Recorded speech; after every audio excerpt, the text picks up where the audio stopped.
Minha própria filha me deu um ultimato na varanda da casa que construí tijolo por tijolo. Ela queria tudo: a mansão, o terreno, as escrituras. E acreditava que eu não tinha escolha se não entregar. O que Camila não sabia é que seu pai, aquele homem de 64 anos que ela julgava ultrapassado e fraco, tinha planos que ela jamais imaginaria. Naquele momento, olhando para o rosto frio da minha única filha, tomei uma decisão que mudaria nossas vidas para sempre. Mas antes de continuarmos, confira se você já está inscrito no canal e escreva nos comentários de onde você está assistindo este vídeo. Eu estava na varanda da casa em Alphaville quando tudo começou. Era uma tarde de sábado, daquelas com o sol forte de São Paulo batendo nas telhas coloniais que eu mesmo tinha escolhido há 25 anos. A casa sempre foi meu orgulho. 700 metros quadrados de área construída, piscina com borda infinita, jardim com palmeiras imperiais. Não era ostentação. Era o resultado de 40 anos de trabalho duro. Eu segurava uma xícara de café e olhava para as roseiras que minha esposa Helena plantou antes de falecer. Fazia 3 anos que perdi ela, mas a dor continuava fresca como uma ferida aberta. Aquelas flores cor-de-rosa eram minha conexão com ela. Todos os sábados eu regava, podava, conversava com elas, como se Helena ainda estivesse ali me ouvindo. O portão eletrônico se abriu com um ruído metálico que cortou o silêncio da tarde. Reconheci imediatamente o som do motor. Era o Porsche Cayenne prata da Camila. Meu coração apertou. Ela não visitava há meses. As últimas vezes que nos falamos foram conversas breves por mensagem. Sempre ocupada, sempre com pressa, sempre com desculpas. Camila desceu do carro com aquela postura que ela desenvolveu depois que se casou com o Rodrigo. Ombros para trás, queixo erguido, óculos escuros caros cobrindo metade do rosto. Ela usava um vestido bege de grife e saltos que faziam barulho no piso de pedra portuguesa. Mas não estava sozinha. Rodrigo saiu do lado do motorista, ajustando o relógio suíço no pulso. Rodrigo sempre foi um problema. Empresário, como ele gostava de se apresentar. Na verdade, era um vendedor de promessas que vivia de aparências. Conheci o tipo a vida inteira. Homens que falam alto, que cumprimentam apertando a mão com força demais, que usam palavras em inglês no meio das frases para parecerem importantes. Rodrigo era exatamente isso. Camila, minha querida filha. Eu levantei da cadeira de balanço tentando sorrir. Que surpresa boa. Pensei que vocês estavam viajando. Ela não sorriu de volta. Tirou os óculos escuros e me olhou com uma expressão que não consegui decifrar de imediato. Não era raiva. Não era tristeza. Era algo frio. Calculado. Precisamos conversar, pai. Sério. Rodrigo ficou alguns passos atrás dela, mas consegui ver o sorriso de canto de boca. Ele estava gostando daquilo. Fosse lá do que fosse. Claro, filha. Entrem. Fiz café fresco agora há pouco. Não vamos entrar. Camila cortou. Isso não vai demorar. Senti um frio na barriga. Aquele tom, aquela postura. Alguma coisa estava muito errada. Coloquei a xícara na mesinha de centro da varanda e cruzei os braços esperando. Pai, você está ficando velho. Camila começou, e as palavras saíram como se ela tivesse ensaiado. Não tem mais condições de cuidar desta casa. Olha só esse jardim. Está abandonado. A piscina está suja. Você mal consegue subir as escadas. Eu piscava, tentando processar o que ouvia. Abandonado? Eu cuidava daquele jardim todos os dias. A piscina tinha tratamento automático e estava impecável. E eu subia e descia as escadas 10 vezes por dia sem sentir nada. Camila, do que você está falando? Estou bem. A casa está bem. Rodrigo deu um passo à frente, colocando a mão no ombro da minha filha como se fosse o dono dela. Fernando, vou ser direto porque te respeito. A gente não quer que você sofra um acidente aqui sozinho. Uma queda, um problema de saúde. Essa casa é grande demais para um homem da sua idade. Da minha idade, 64 anos. Eu tinha amigos de 70 correndo maratona, mas para eles eu era um velho incapaz. Nós queremos assumir a casa, pai. Camila continuou. Rodrigo e eu vamos morar aqui. Você pode ir para aquele apartamento no Brooklyn, o que era da vovó. É menor, mais prático. Você vai ficar mais confortável. Meu sangue gelou. O apartamento da minha mãe. 60 metros quadrados. 2 quartos minúsculo. Eu ia ser despejado da minha própria casa e mandado para um cubículo. Camila, esse apartamento é alugado. Eu vendi ele há 5 anos. Ela piscou. Rodrigo trocou um olhar rápido com ela. Então a gente acha outro lugar. O importante é você sair daqui. Rodrigo disse, sem esconder mais a impaciência. Olha, Fernando, vou te falar uma coisa. Essa casa vale 7 milhões de reais. Você está sentado em cima de um patrimônio que não usa. É desperdício. Desperdício. Minha casa. Minha história. Meu suor. Desperdício. E você acha que tem direito de decidir o que eu faço com minha propriedade? Camila deu um passo à frente. Pai, não complica. Essa casa já é minha de qualquer jeito. Quando você morrer, ela vem para mim. A gente só está adiantando o processo. Adiantando o processo. Como se eu fosse um trâmite burocrático, um obstáculo entre ela e o que ela queria. Olhei para minha filha. Aquela menina que eu levei na escola todos os dias por 12 anos. Que eu ensinei a andar de bicicleta.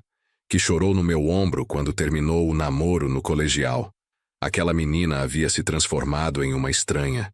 Uma estranha com os olhos da mãe, mas com um coração que eu não reconhecia. Camila, você está me dizendo que quer me tirar da minha casa? Estou te ajudando, pai. Você não enxerga, mas está ficando senil. Semana passada você esqueceu de pagar a conta de luz. Mentira. Eu nunca esqueci uma conta na vida. Tenho débito automático em tudo desde os anos 2000. Mas percebi a estratégia. Ela estava construindo uma narrativa. Senil. Incapaz. Perigoso para si mesmo. Rodrigo cruzou os braços. Fernando, a gente já conversou com um advogado. Podemos entrar com um pedido de interdição. Você vai passar por uma avaliação médica e o juiz vai decidir que você precisa de um curador. Alguém para tomar decisões por você. Curador. Interdição. Palavras que eu só tinha ouvido em casos extremos. Pessoas com Alzheimer avançado. Dependentes químicos. Não um homem lúcido, saudável, que gerenciava as próprias finanças e vida. Vocês estão ameaçando internar o pai de vocês? Ninguém falou em internar, Camila disse, mas a voz dela tremia levemente. Estamos falando de proteção, de cuidado, cuidado. Engraçado como essa palavra pode ser distorcida. Sabe o que é mais triste nisso tudo? Eu disse, sentindo a raiva subir pela garganta. Não é o fato de vocês quererem minha casa. É o fato de vocês não terem coragem de ser honestos. Fala a verdade, Camila. Você não está preocupada comigo. Você quer o dinheiro. Ela travou o maxilar. Os olhos dela brilharam, mas não de lágrimas. De raiva. Você não sabe de nada, pai. Você não sabe como é difícil viver hoje em dia. As contas, as pressões. Rodrigo está construindo um negócio. A gente precisa de capital. Então pede emprestado. Pede minha ajuda como filha. Não tenta me roubar. Roubar? Rodrigo deu um passo à frente. E pela primeira vez vi a agressividade real. Você é patético, velho. Essa casa devia ser nossa há anos. Você está atrapalhando nosso futuro. Respirei fundo. Meu coração batia rápido, mas minha mente estava estranhamente clara. Eu tinha 2 opções. Podia ceder ao medo, à chantagem emocional e entregar tudo. Ou podia lutar. Vocês têm 48 horas para sair do meu terreno. Eu disse, com a voz mais firme que consegui. Se voltarem aqui sem meu convite, vou chamar a polícia. Camila deu uma risada seca. Polícia? Pai, você está ridículo. Essa casa é minha por direito. Mamãe queria que eu tivesse tudo. Não usa sua mãe nessa conversa. Minha voz subiu e eu vi Camila dar um passo atrás. Helena nunca criaria uma filha capaz de fazer isso. Ela está se revirando no túmulo vendo o que você se tornou. Foi longe demais. Eu sabia, mas era verdade. Camila ficou vermelha. Os olhos dela se encheram de lágrimas. Mas não de tristeza, de ódio.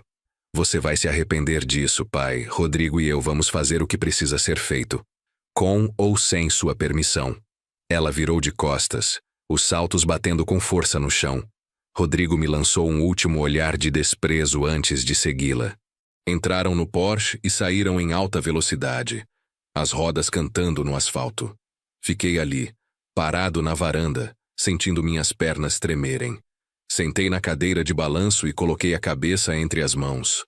Minha filha, minha única filha. Mas enquanto o desespero tentava me engolir, algo mais forte começou a crescer dentro de mim. Não era raiva, era determinação. Eu não tinha construído tudo aquilo, não tinha superado todas as dificuldades da vida para ser descartado como lixo velho. Se Camila queria guerra, ela não fazia ideia com quem estava lidando. Entrei na casa, fui direto para o escritório no segundo andar. Liguei o computador, abri a gaveta do arquivo e comecei a revisar todos os documentos da propriedade. Escrituras, registros, contratos. Precisava entender exatamente qual era a minha posição legal. Foi então que lembrei de algo. Algo que Camila não sabia. Algo que mudaria tudo. A casa não estava no meu nome. Tecnicamente, juridicamente, a propriedade pertencia a uma holding familiar que eu tinha criado anos atrás, por recomendação do meu contador. AGN Empreendimentos. Iniciais de Helena Nunes. A holding era controlada por mim, mas a propriedade formal era da empresa. E isso significava que Camila não tinha direito automático de herança sobre o imóvel. Ela teria direito sobre cotas da empresa, mas eu, enquanto vivo e capaz, controlava totalmente as decisões. Sorri. Pela primeira vez em horas, sorri. Peguei o telefone e liguei para o Dr. Sebastião Campos, meu advogado há 15 anos. Ele atendeu no terceiro toque. Fernando, que surpresa. Tudo bem? Sebastião, preciso de você amanhã cedo no meu escritório. Urgente.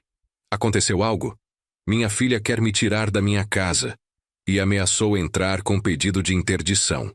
Silêncio do outro lado. Depois, a voz grave do Sebastião, cheia de autoridade. Estarei aí às 8 da manhã. Não assine nada. Não prometa nada. E de preferência, não fale mais com ela até conversarmos. Pode deixar.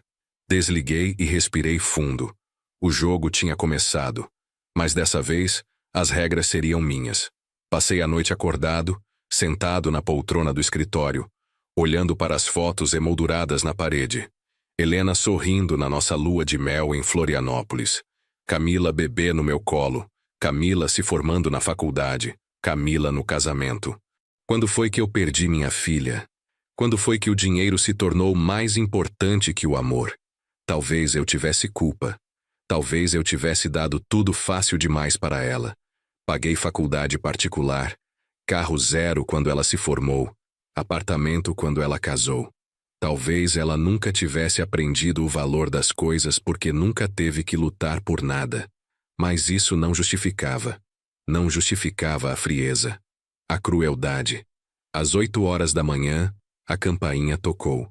Era Sebastião, pontual como sempre.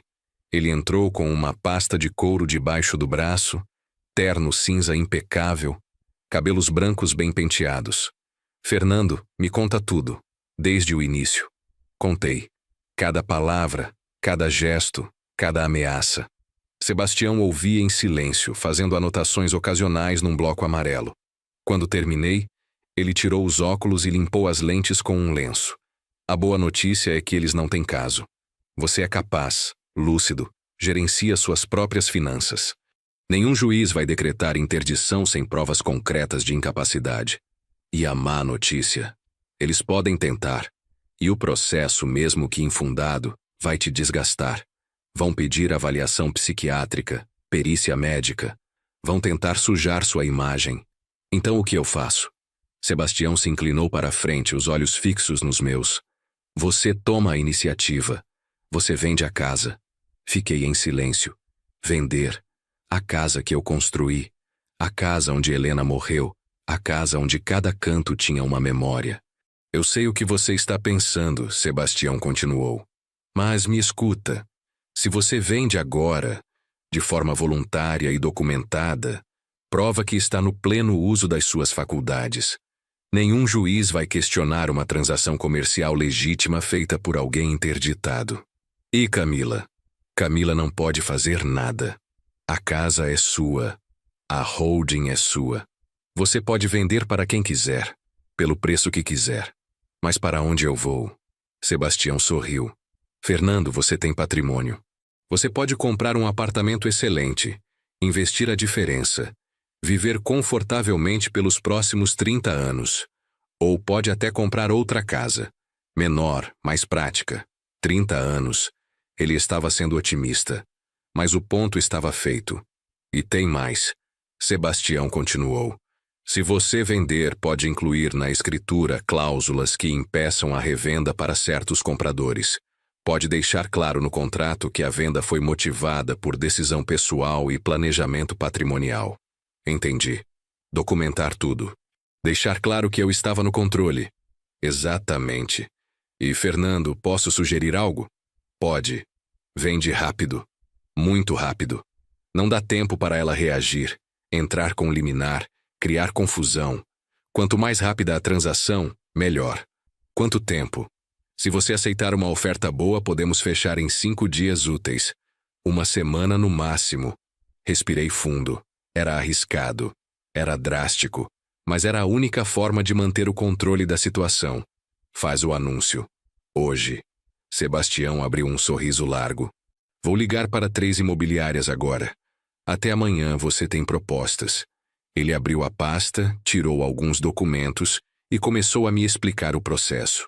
Avaliação, fotos profissionais, anúncio discreto para compradores qualificados.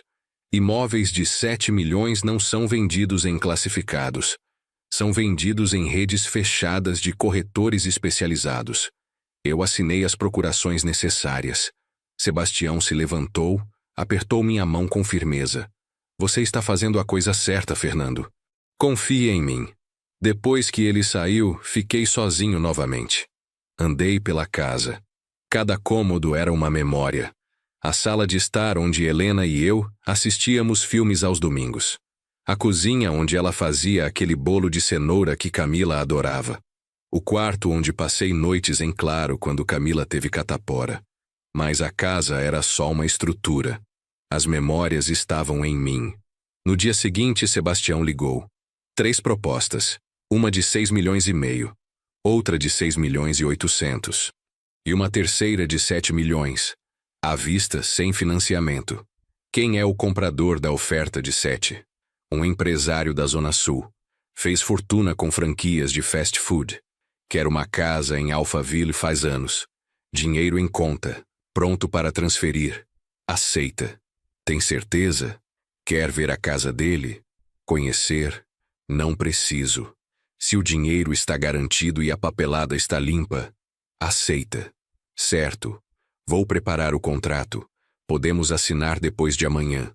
Depois de amanhã. 48 horas e tudo estaria decidido. Eu não liguei para Camila. Não mandei mensagem. Deixei ela acreditar que tinha me intimidado. Deixei ela pensar que eu estava fraco, assustado, esperando a próxima ameaça.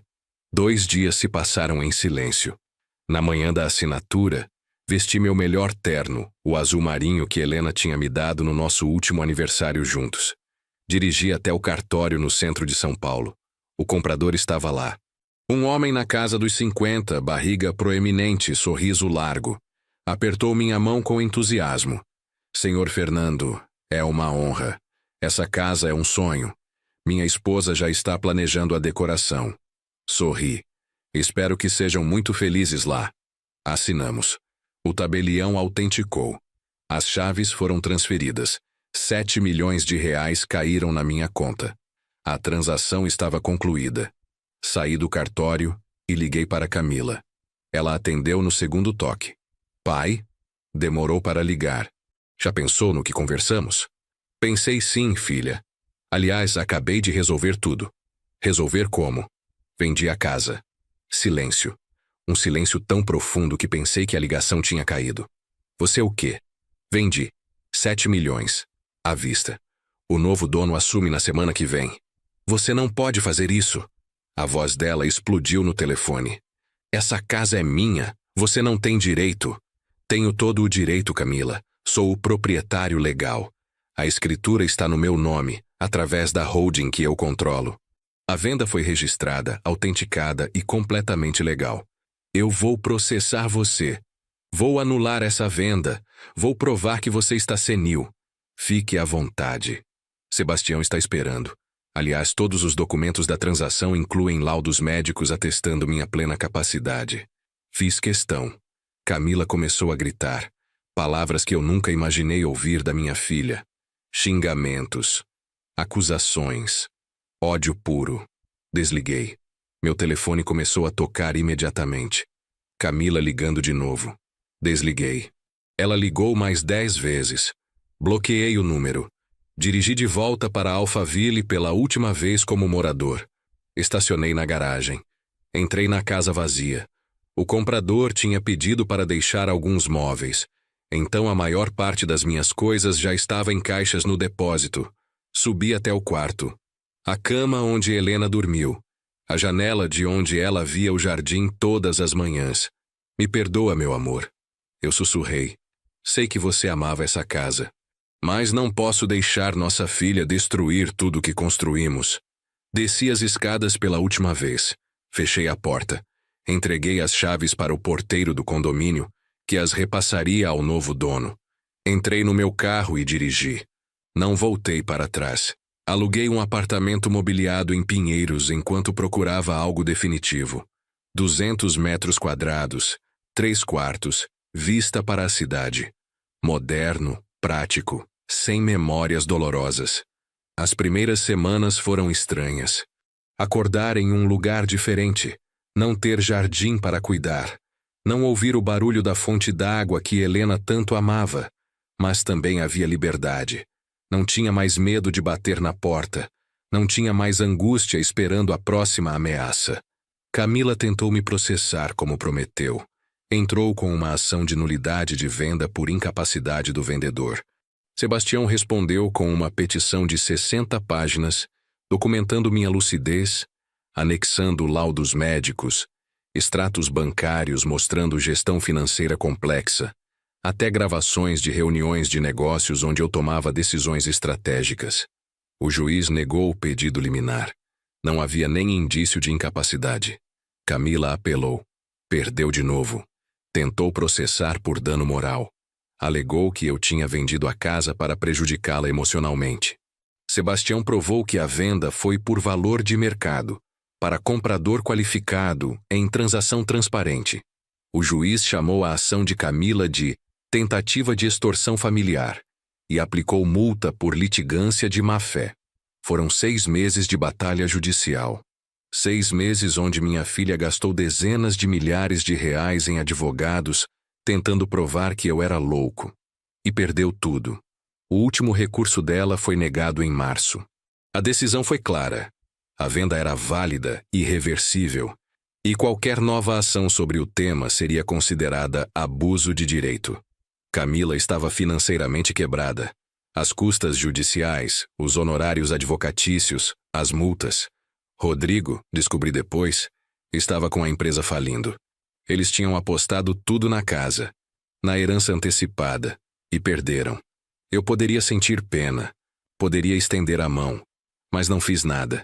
Em abril, mudei para um apartamento que comprei em Moema.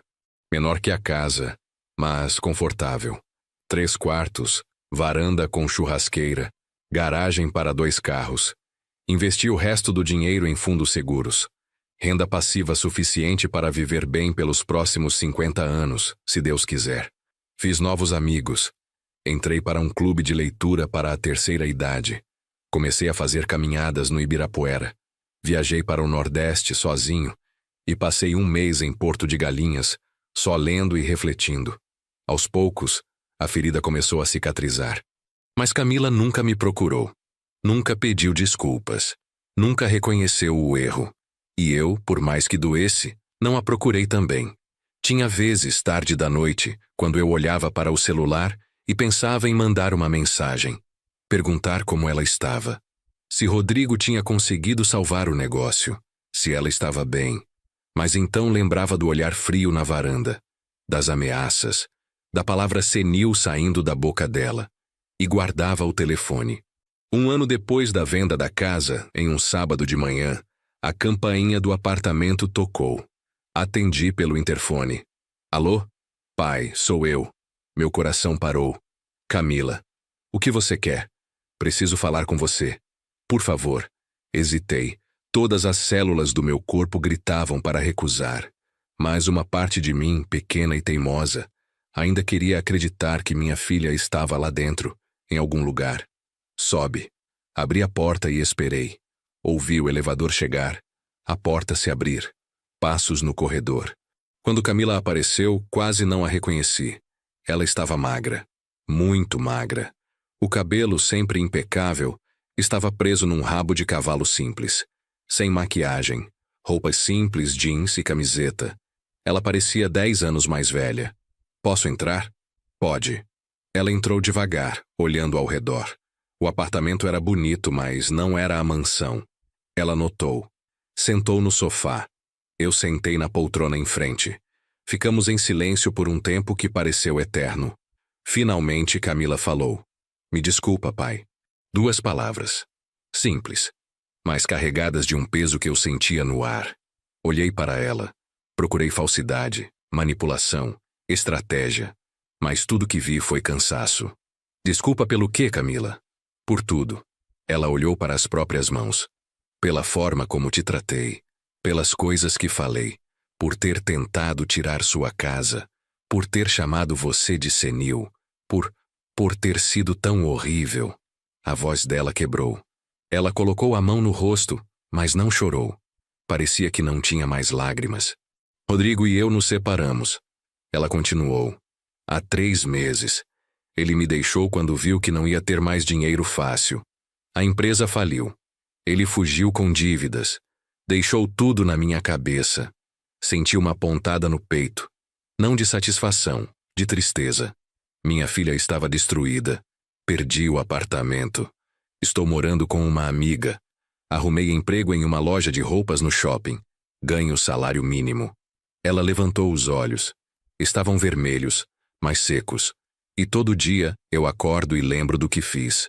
Lembro da cara que você fez quando eu disse que a casa devia ser minha. Lembro de como eu tratei você. E eu me odeio, pai. Eu me odeio tanto. Fiquei em silêncio.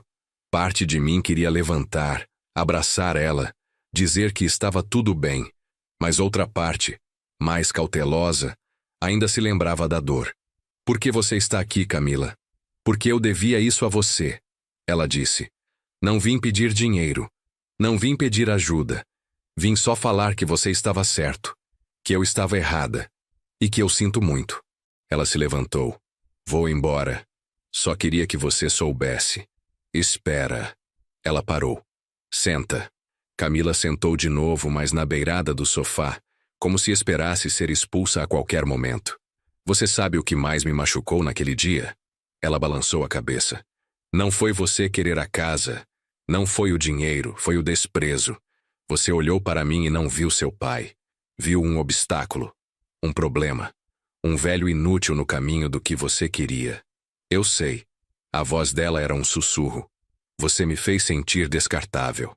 Como se 64 anos de vida não valessem nada. Eu sei, pai. Eu sei. Camila, eu te dei tudo. Paguei sua escola, sua faculdade, seu carro, seu casamento. Não porque esperava algo em troca, mas porque te amava. E você jogou isso na minha cara. Ela abaixou a cabeça. Eu não tenho desculpa. Eu fui gananciosa.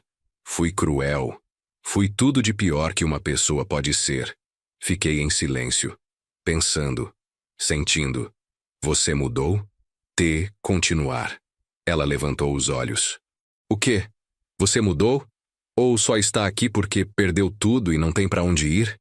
Camila respirou fundo. Essa é uma pergunta justa. E eu não sei se tenho uma resposta que você vá acreditar. Mas eu vou tentar. Ela se inclinou para a frente.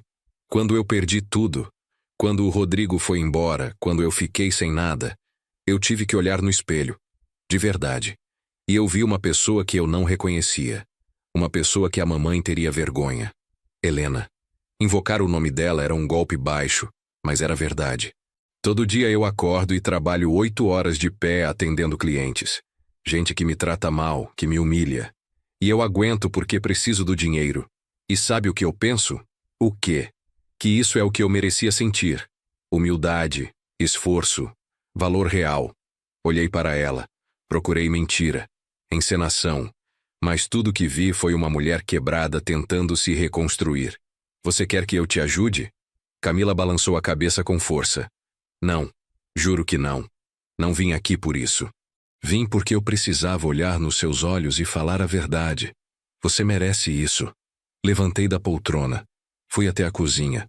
Voltei com 2 copos de água. Entreguei um para ela. Obrigada. Bebi meu copo lentamente. Pensando. Pesando.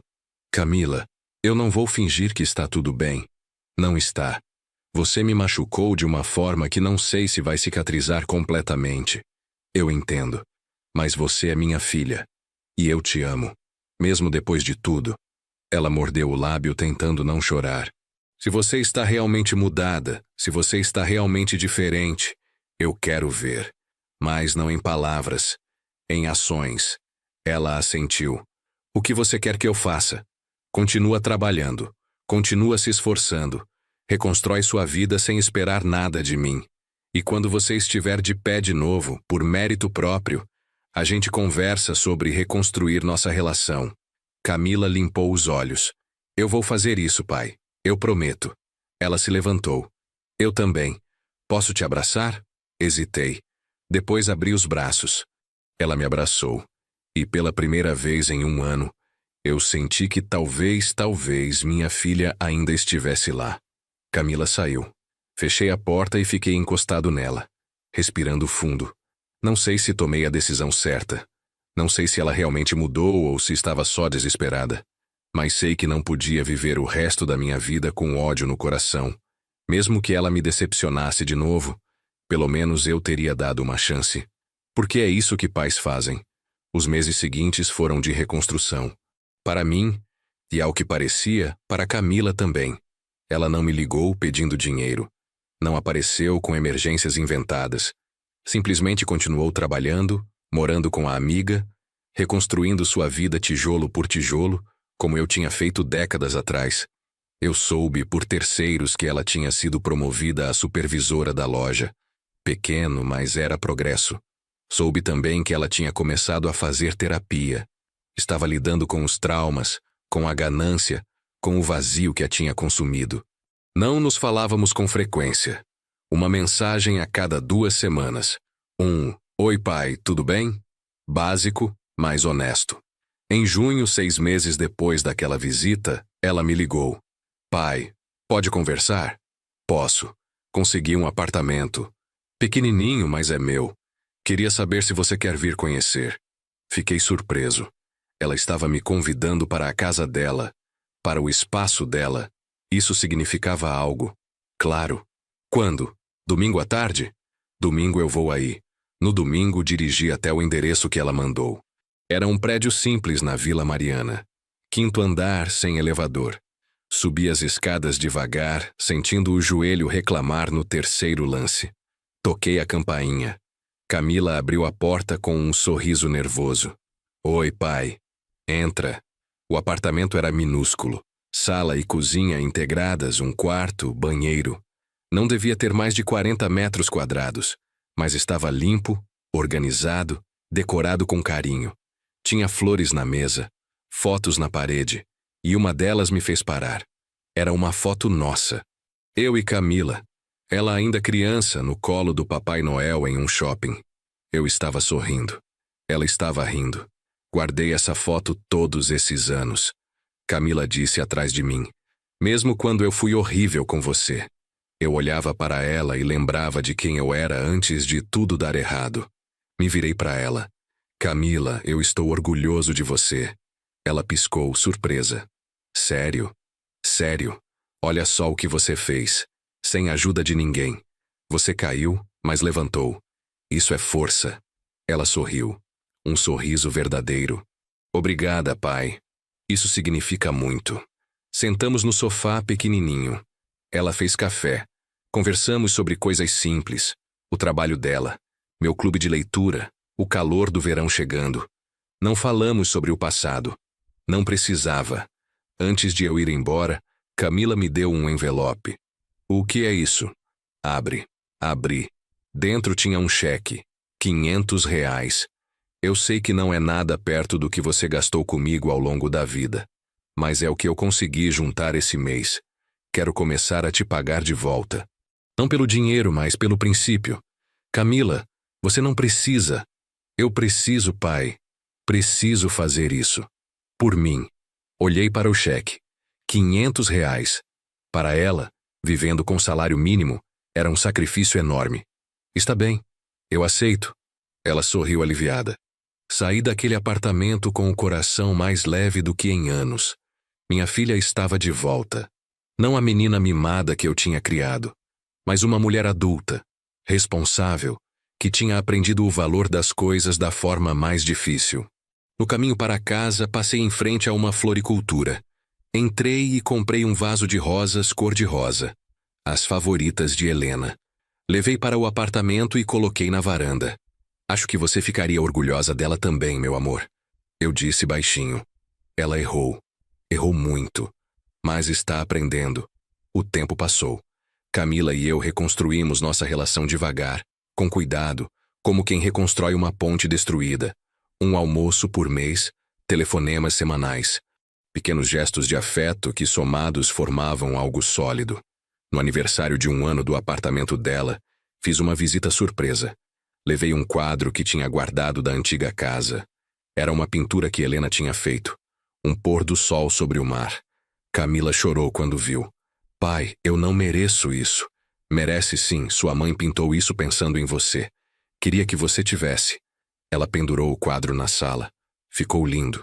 Aos poucos também descobri que Camila tinha começado a fazer trabalho voluntário. Ajudava em uma ONG que atendia mulheres em situação de vulnerabilidade. Ela ensinava noções básicas de administração financeira. Como fazer orçamento, como poupar, como não cair em dívidas. É engraçado, ela me disse um dia. Eu ensino coisas que eu nunca soube fazer, mas agora que aprendi na dor, quero ajudar outras pessoas a não cometerem meus erros. Senti orgulho, real, genuíno. 2 anos depois da venda da casa, Camila me ligou animada. Pai, consegui uma promoção. Vou gerenciar 3 lojas da rede. É um salto grande. Que maravilha, filha. Estou muito feliz por você. E tem mais.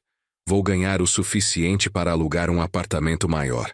2 quartos. 2 quartos? É. Ela fez uma pausa. Pensei que talvez você pudesse vir jantar mais vezes. Ou até ficar um fim de semana, se quiser. Sei que seu apartamento é ótimo, mas pensei que seria legal ter um espaço para você também. Minha garganta apertou. Seria ótimo, Camila. No Natal daquele ano passamos juntos pela primeira vez desde a morte de Helena. Camila cozinhou. Fizemos uma ceia simples, mas cheia de amor. À meia-noite, brindamos com espumante barato. Ao recomeço. Camila disse. Ao recomeço. Repeti. Olhando para trás, para tudo o que aconteceu, percebo que a decisão de vender a casa foi a mais difícil da minha vida. Não só pelo valor sentimental, mas pelo que ela representava. Era minha segurança, minha identidade, minha conexão com Helena. Mas também foi a decisão que me salvou. Se eu tivesse cedido às ameaças de Camila, se tivesse entregue a casa, teria perdido minha dignidade. Teria me tornado realmente aquele velho incapaz que ela queria que eu fosse. A venda foi meu ato de resistência. Minha forma de dizer, eu ainda tenho voz. Eu ainda tenho poder. Eu ainda importo. E, ironicamente, foi também o que salvou Camila. Porque se ela tivesse conseguido a casa, se tivesse conseguido o dinheiro fácil, nunca teria aprendido. Nunca teria crescido. Nunca teria se tornado a mulher forte e independente que é hoje. Às vezes o maior ato de amor é dizer não. É deixar a pessoa cair para que ela aprenda a levantar sozinha. Helena costumava dizer que a vida era uma professora cruel, mas justa. E ela estava certa. Camila aprendeu. Eu aprendi. E hoje, sentado na varanda do meu apartamento em Moema, tomando café e olhando as rosas cor-de-rosa que plantei em homenagem a Helena, eu sei que tomei a decisão certa. A casa se foi, mas a família, a verdadeira família, aquela construída em respeito e amor, essa permanece. E isso, no final das contas, é o que realmente importa. 3 anos após a venda da casa, minha vida tinha encontrado um novo equilíbrio. O apartamento em Moema se tornou meu refúgio. Acordava cedo todos os dias, fazia caminhada no parque, voltava para ler jornal na varanda. A rotina era simples, mas satisfatória. Camila tinha crescido profissionalmente. Agora era gerente regional da rede de lojas, comandando 15 unidades. Ganhava bem. Não era rica, mas vivia confortavelmente. E o mais importante, não devia nada a ninguém. Nos encontrávamos toda semana. Às vezes um almoço rápido no meio da semana. Às vezes um domingo inteiro juntos, cozinhando, assistindo filmes antigos, conversando sobre tudo e nada. Era uma relação diferente da que tínhamos antes. Menos de pai provedor e filha dependente. Mais de 2 adultos que se respeitavam e se amavam. Um dia, Camila chegou no apartamento com uma expressão séria. Pai, preciso te contar uma coisa. Meu coração disparou. O quê? Está tudo bem? Está. Ela sorriu. Na verdade, está mais do que bem. Conheci alguém. Alguém? Um homem. Ela corou levemente. Nome dele é Paulo. É professor de história. A gente se conheceu no trabalho voluntário. Fiquei surpreso, mas feliz. E é sério? Está ficando. Ela mordeu o lábio. Ele é diferente do Rodrigo. Completamente diferente. É simples, humilde, gentil. Ganha pouco, mas é honesto. E me trata com respeito. Então, eu já gosto dele. Camila riu. Queria saber se você topa conhecer. Não agora, mas daqui uns meses. Quando as coisas estiverem mais consolidadas. Claro que topo. Obrigada, pai. 6 meses depois, conheci Paulo. Camila marcou um almoço em um restaurante italiano no Itaim. Cheguei alguns minutos antes, nervoso sem saber bem porquê. Quando eles entraram juntos, vi imediatamente a diferença. Paulo era um homem comum. 1,75 m, magro, óculos de grau, camisa social simples. Não tinha a arrogância de Rodrigo. Não tinha a pose. Ele segurava a mão de Camila com delicadeza. Não como posse. Senhor Fernando, é uma honra. Paulo estendeu a mão. A Camila fala muito do senhor. Apertei a mão dele. Firme, mas não agressiva. O prazer é meu, Paulo. Sentamos. Conversamos. Paulo falava sobre história com uma paixão genuína. Sobre os alunos dele em uma escola pública na Zona Leste. Sobre os desafios da educação. Sobre como tinha conhecido Camila em uma palestra sobre educação financeira para jovens em vulnerabilidade. Ele era real, autêntico. E o mais importante, ele olhava para Camila com admiração, não pela conta bancária dela, pelo que ela era. No final do almoço, enquanto Camila foi ao banheiro, Paulo se inclinou para mim. Senhor Fernando, eu sei que o senhor não me conhece, e sei que a Camila passou por coisas difíceis no passado. Mas quero que o senhor saiba que minhas intenções são sérias. Eu amo sua filha. E vou cuidar dela. Não esperava essa declaração. Fiquei surpreso. Paulo, eu não preciso que você cuide dela. Camila aprendeu a cuidar de si mesma. Mas se você a respeitar, a amar de verdade, e caminhar ao lado dela como parceiro, não como dono, então você tem minha bênção. Paulo sorriu. É exatamente isso que eu pretendo fazer. Camila voltou e percebeu a tensão no ar. Tudo bem aqui? Tudo ótimo, Paulo disse. Tudo perfeito. Confirmei. 1 ano depois, Camila e Paulo se casaram. Foi uma cerimônia simples. Um sítio alugado em Cotia, 50 convidados, decoração com flores do campo. Nada de ostentação. Nada de exageros. Camila usou um vestido branco simples que ela mesma comprou com o próprio dinheiro. Paulo usou um terno alugado. Mas ambos estavam radiantes. Eu a levei até o altar. E quando entreguei a mão dela para Paulo, Senti uma paz que não sentia há anos. Esta é a minha filha. Eu disse baixo, só para Paulo ouvir. Cuida bem dela, com minha vida, ele prometeu. Durante a festa, Camila me puxou para dançar. Era uma música lenta, antiga, que Helena adorava. Obrigada, pai. Pelo quê? Por não ter desistido de mim, por ter me dado uma segunda chance, por ter me ensinado mesmo quando doeu. Você é minha filha, Camila. Eu sempre vou te amar. Ela encostou a cabeça no meu ombro. Eu sei, pai. E eu te amo também. Dançamos em silêncio, e eu senti que Helena estava ali de alguma forma vendo a filha dela feliz. Finalmente feliz. Depois do casamento, Camila e Paulo se mudaram para uma casa pequena em Santo Amaro. 2 quartos, quintal minúsculo. Compraram com financiamento, como todo casal normal. Eu ofereci ajuda. Eles recusaram. A gente precisa fazer isso sozinhos, pai. Camila disse, da forma certa. E eu respeitei. Nos meses seguintes, visitava a casa deles regularmente. Paulo cozinhava, Camila decorava. Eu ajudava com pequenos reparos, pregando quadro, consertando torneira. Coisas simples, coisas de família. Em uma dessas visitas, Paulo me chamou para uma conversa particular no quintal.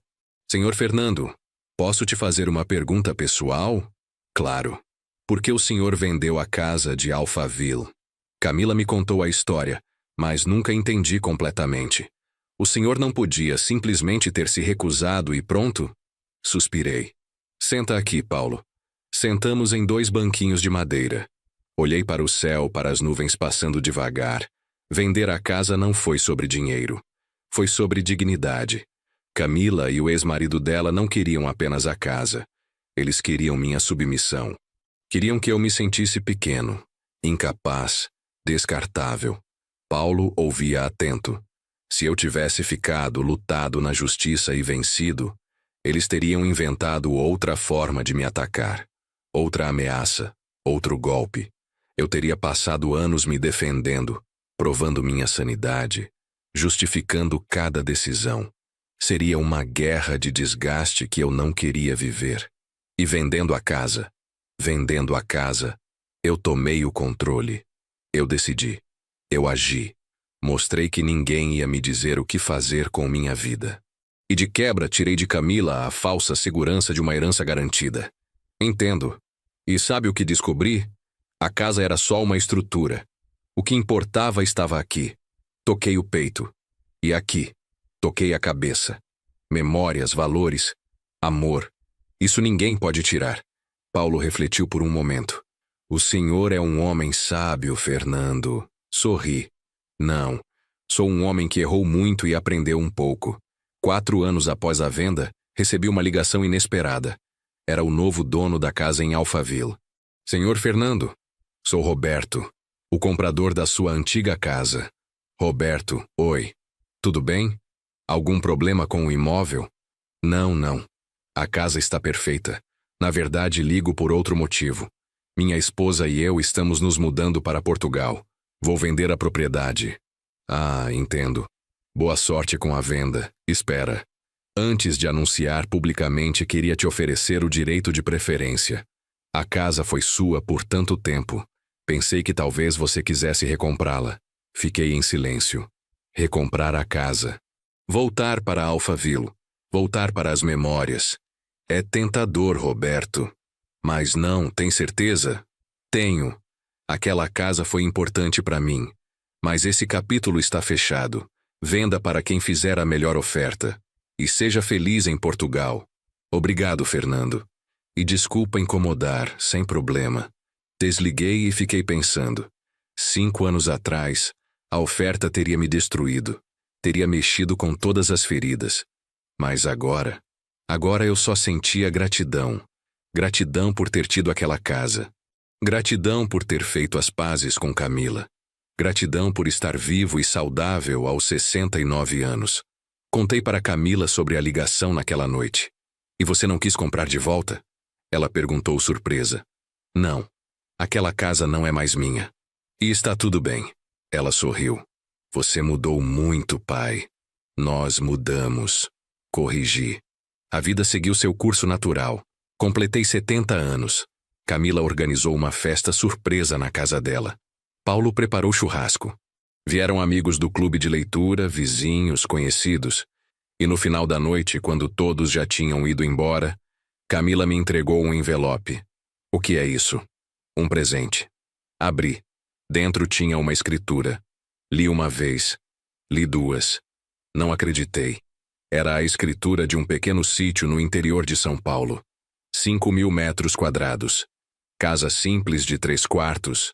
Pomar. Horta. Camila. O quê? Paulo e eu compramos juntos. Não é nada luxuoso. Mas tem um jardim enorme. Pensei que você poderia plantar roseiras, como as da vovó. Eu fiquei mudo. Não precisa morar lá se não quiser. Mas está lá, para você descansar, para você ter um cantinho seu, para você plantar flores e lembrar da mamãe.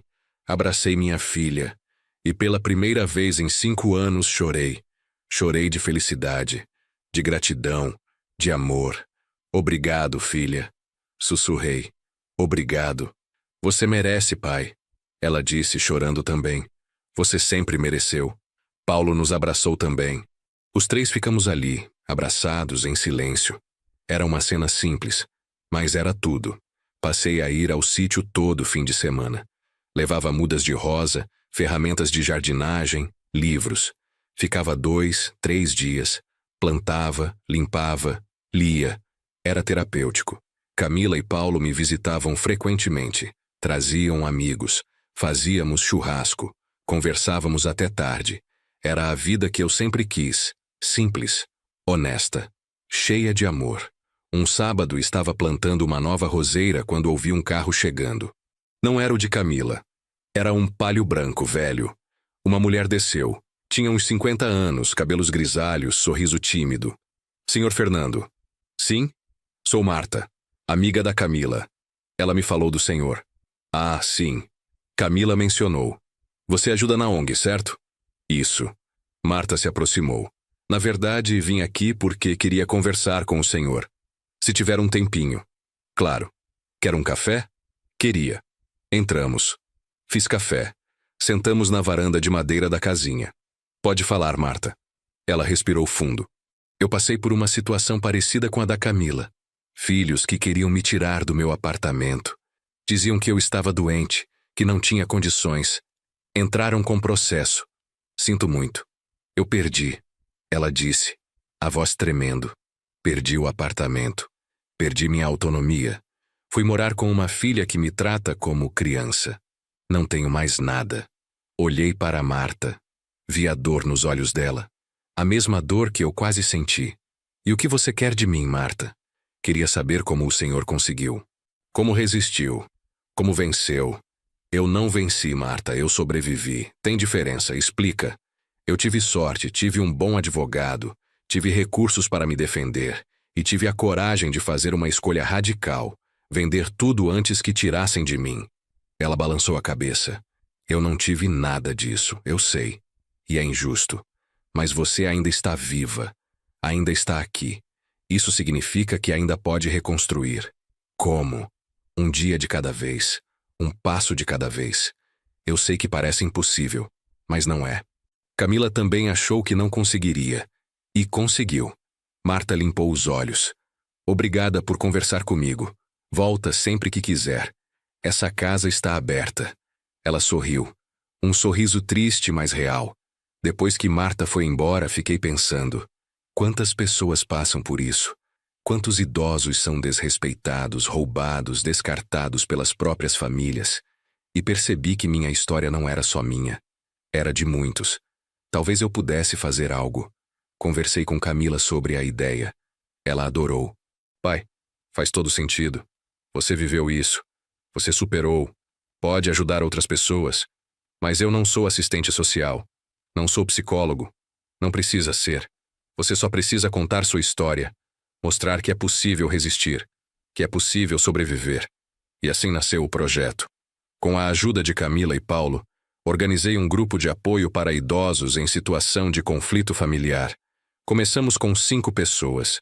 Nos reuníamos todo sábado à tarde no salão de uma igreja em Pinheiros. Eu contava minha história. Eles contavam as deles. Trocávamos experiências, angústias, estratégias. Trouxemos advogados voluntários para dar orientação jurídica básica, psicólogos para dar suporte emocional, assistentes sociais para conectar as pessoas com recursos disponíveis. Em 6 meses, o grupo cresceu para 20 pessoas. Em 1 ano, 40. Histórias como a de Dona Maria, que foi expulsa de casa pelos filhos e agora morava em um abrigo. Como a do seu Jorge, que perdeu a aposentadoria para um neto viciado. Como a da Dona Lúcia, que foi declarada incapaz por um laudo médico fraudulento. Cada história era um soco no estômago, mas também era uma oportunidade de ajudar. E aos poucos, vimos resultados. Dona Maria conseguiu uma medida protetiva e voltou para casa. Seu Jorge cancelou a procuração do neto e retomou o controle da aposentadoria. Dona Lúcia conseguiu anular o laudo e provar sua capacidade. Pequenas vitórias.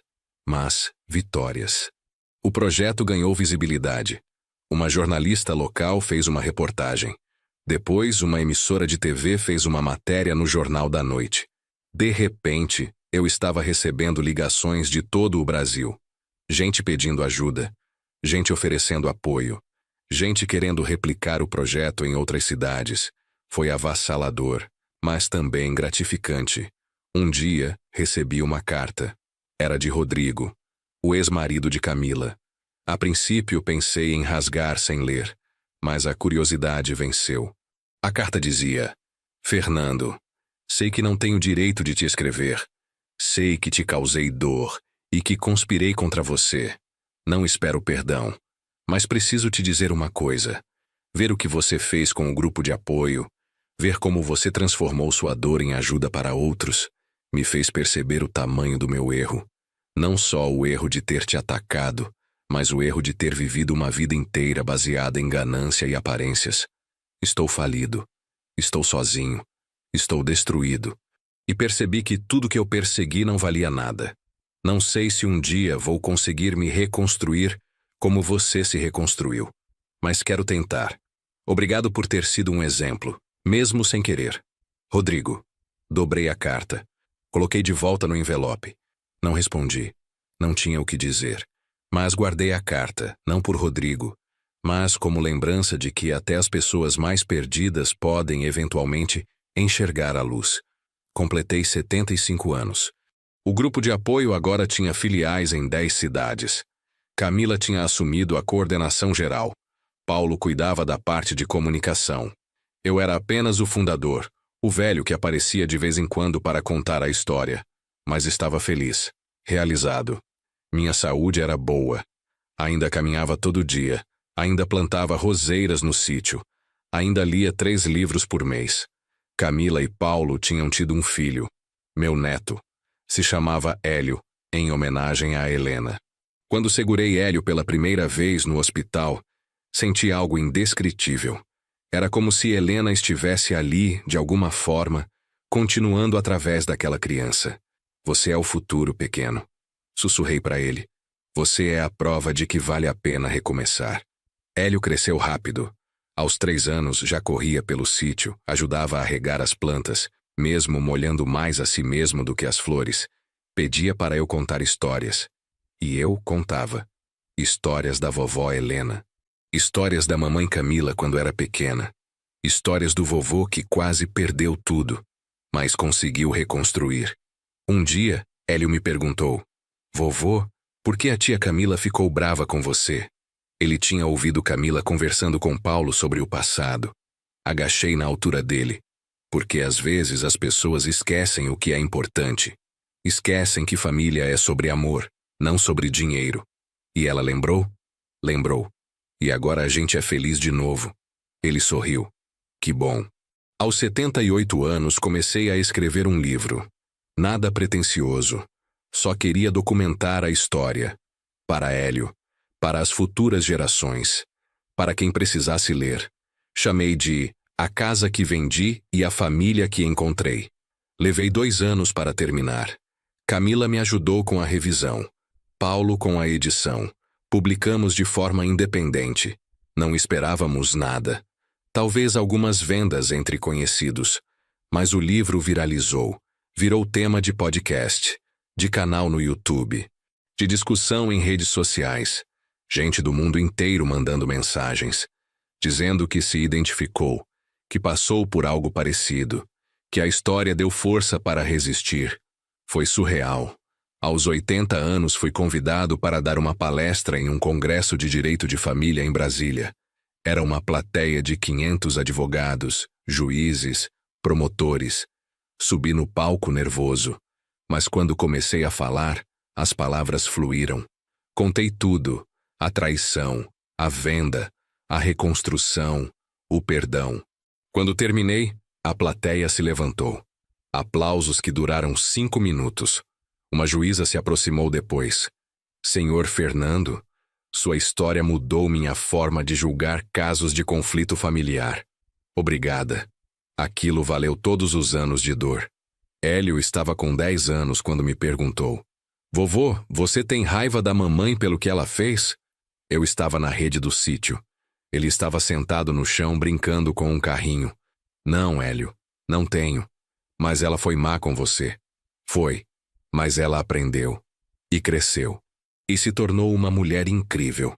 Como eu poderia ter raiva disso? Ele pensou por um momento. Se eu fizer algo errado, você vai me perdoar também? Depende do que você fizer, brinquei. Mas se você reconhecer o erro e tentar ser melhor, sempre vou te perdoar. Ele sorriu. Então tá bom. Levantei da rede e sentei ao lado dele no chão. Hélio, lembra o que eu sempre falo? Que família é sobre amor. Isso. E amor de verdade não é só nos momentos bons. É principalmente nos momentos difíceis. É quando você erra e a pessoa te dá uma chance de consertar. É quando a pessoa erra e você perdoa. Ele assentiu. Sério. Entendi, vovô. Às vezes eu me pergunto se Hélio realmente entendia. Mas acho que sim. As crianças entendem mais do que a gente imagina. Minha saúde começou a declinar lentamente depois dos 83 anos. Nada grave. Só o corpo cobrando as décadas de uso. Precisei de uma bengala para caminhar. Minha audição piorou. Minha visão também. Mas minha mente estava afiada. Ainda lia. Ainda conversava. Ainda ajudava no grupo de apoio, agora por videochamada. Camila quis que eu fosse morar com ela. Eu recusei. Filha, tenho meu apartamento. Minha independência. Vou ficar bem. Mas e se você precisar de ajuda? Aí eu te ligo. Ela não gostou, mas respeitou. Contratei uma cuidadora, Dona Irene, que vinha 3 vezes por semana. Ela cozinhava, limpava, conversava. Era uma companhia boa. Aos 85 parei de dirigir. A vista não estava mais segura para isso. Camila me buscava para os almoços de domingo. Paulo também. E Hélio, agora adolescente, vinha me visitar sozinho de ônibus. Conversávamos sobre a vida, sobre escola, sobre garotas. Vovô, como você sabia que a vovó Helena era a certa? Sorri. Não sabia. Só senti. Quando você encontrar, vai entender. Ele revirou os olhos, mas sorriu também. Aos 86 anos recebi um diagnóstico. Câncer de próstata. Estágio inicial, tratável, mas era câncer. Camila ficou desesperada. Pai, a gente vai tratar. Vai fazer químio, rádio, o que precisar. Calma, filha. Vamos ver o que o médico diz. O médico foi claro. Com tratamento, eu tinha 80% de chance de cura. Sem tratamento, talvez 2 anos. Decidi tratar. Foram 6 meses duros. Quimioterapia toda semana, enjoo, fraqueza, perda de cabelo. Mas Camila estava lá, todo dia. Paulo também. Hélio me mandava mensagens engraçadas para me animar. E eu sobrevivi. Aos 87 recebi alta. O câncer estava em remissão. Vovô é forte. Hélio disse abraçando meu pescoço. Vovô é teimoso. Corrigi. Camila chorou de alívio. Pensei que ia te perder, pai. Ainda não, filha. Ainda tem uns anos pela frente. E tinha. Aos 89 anos, finalmente aceitei me mudar para a casa de Camila. Não porque precisava, mas porque queria. Queria estar perto da minha família. Queria ver Hélio crescer. Queria aproveitar cada momento. Camila preparou um quarto lindo para mim, com vista para o jardim, com prateleiras cheias de livros, com fotos de Helena em todo lugar. Bem-vindo, pai, obrigado, filha. Foram os melhores anos, jantares em família todo dia, conversas até tarde, passeios no parque aos domingos. Hélio, agora com 19 anos, tinha entrado na faculdade de Direito. Queria trabalhar com direito de família, ajudar pessoas como eu. Você me inspirou, vovô, ele disse. Quero fazer a diferença. Você já faz, garoto. Aos 92, comecei a sentir que o fim estava próximo. Não era dor, era só uma certeza. Conversei com Camila. Filha, quando eu for, quero ser cremado. Quero que minhas cinzas sejam espalhadas no jardim do sítio, junto com as rosas da sua mãe. Ela chorou. Não fala assim, pai. Camila, eu vivi uma vida plena. Não tenho medo. Ela me abraçou. Eu te amo tanto. Eu também te amo. Sempre amei. Morri dormindo. Em uma noite de abril. Sem dor. Sem medo. Camila me encontrou pela manhã. Disse que eu estava sorrindo. No velório, centenas de pessoas apareceram. Gente do grupo de apoio. Gente que leu o livro. Gente que foi impactada pela história. Hélio fez um discurso. Leu um texto que tinha escrito sobre mim. Meu avô foi um homem comum que passou por uma situação extraordinária. Ele poderia ter se deixado destruir, mas escolheu resistir. Escolheu perdoar. Escolheu recomeçar. E ao fazer isso, ensinou a todos nós que nunca é tarde para mudar. Nunca é tarde para amar. Nunca é tarde para ser digno. Camila não conseguiu falar. Só chorou. Mas estava tudo bem. Ela não precisava dizer nada. Eu sabia. Minhas cinzas foram espalhadas no jardim do sítio como pedi. Camila plantou novas roseiras ao redor.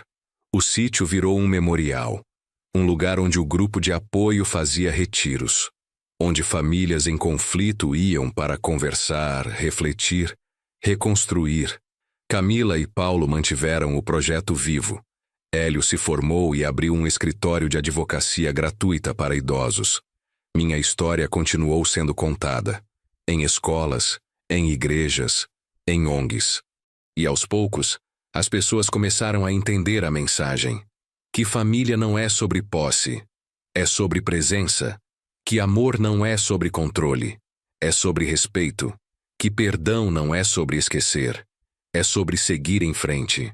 Anos depois, Hélio teve um filho, meu bisneto. Chamou de Fernando em minha homenagem. E quando Fernando cresceu e perguntou sobre o tataravô que nunca conheceu, Hélio contou a história.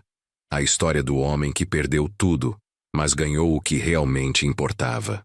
A história do homem que vendeu a casa, mas encontrou a família. A história que no fim não era só minha, era de todos nós. Porque todos nós, em algum momento, vamos enfrentar traições. Vamos ser testados. Vamos ter que escolher entre ceder ou resistir. E espero que quando esse momento chegar, vocês lembrem da minha história.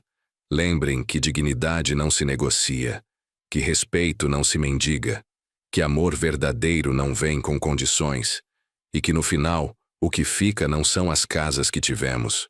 São as pessoas que amamos. Eu tive uma casa de 7 milhões. Perdi ela. Mas ganhei minha filha de volta. Ganhei um genro que me respeitava. Ganhei um neto que me amava.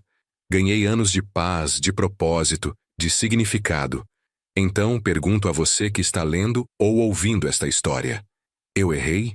Fui longe demais ao vender a casa? Ou fiz o que precisava ser feito? Não tenho a resposta certa. Cada pessoa vai interpretar de uma forma. Mas sei de uma coisa.